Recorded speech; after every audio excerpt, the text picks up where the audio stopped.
जो हमें उम्मीदें थी उसके बरक्स हुआ या फिर कुछ उम्मीदों पर पूरा उतरे डोनाल्ड ट्रंप साहब? क्योंकि हम देख रहे हैं कि भारत पर हम अपना कंपैरिजन करने बैठ जाते हैं भारत के साथ, क्योंकि भारत के ऊपर 25% टैरिफ आयद किया गया और हमें 19% टैरिफ लगाया गया है, तो हम समझते हैं कि कुछ बेहतरी लाई गई है। लेकिन अगर हम दीगर ममालिक के साथ अपना मुवाजना करें, जैसे कि तुर्किया के ऊपर 15% है, इसराइल के ऊपर 15% है, तो हमें उम्मीद यही थी कि टैरिफ मजीद कम किया जाएगा पाकिस्तान के ऊपर भी। क्या समझते हैं, कितना मुस्बत इसको पेशरफ समझते हैं आप अमेरिका और पाकिस्तान के तिजारती मराहल को देखा जाए या सफारती ताल्लुकात को देखा जाए? तो देखें, अगर 15% हो जाता तो बहुत अच्छा होता, और लेकिन इस वक्त हमें ये भी देखना है कि हमारी जो मेन कंपटीशन है पर्टिकुलरली टेक्सटाइल वगैरह में, वो तो हिंदुस्तान है, बांग्लादेश है, वियतनाम है।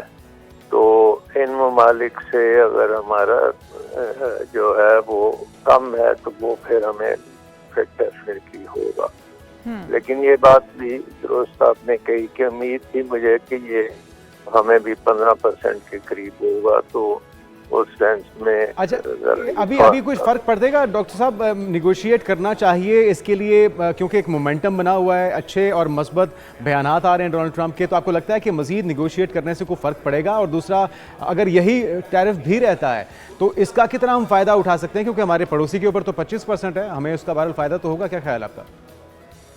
जी, अब आई डोंट थिंक कि अब फर्दर नेगोशिएट हम कर सकते हैं, क्योंकि वो फाइनल उन्होंने कर दिया है और इंडिया का भी फाइनल होना है, उसका भी वो नेगोशिएशंस उनकी चल रही हैं। और अभी डिपेंड करेगा कि इंडिया अमेरिका को क्या कंसेशंस देता है और उसके बाद फिर उनको फाइनल क्या उन पे लगता है। बिल्कुल, और शायद साहब इसका भी बड़ा फायदा होगा यकीनी तौर पर, क्योंकि भारत की कोई 4 से 5 कंपनियां बैन कर दी गई हैं अमेरिका के अंदर, तो अब तिजारती ताल्लुकात मजीद बढ़ाए जा सकते हैं, कारोबार बढ़ाया जा सकता है, इसको वुसअत दी जा सकती है अमेरिका के अंदर। बहुत शुक्रिया, डॉक्टर सलमान शाह साहब हमारे साथ मौजूद थे।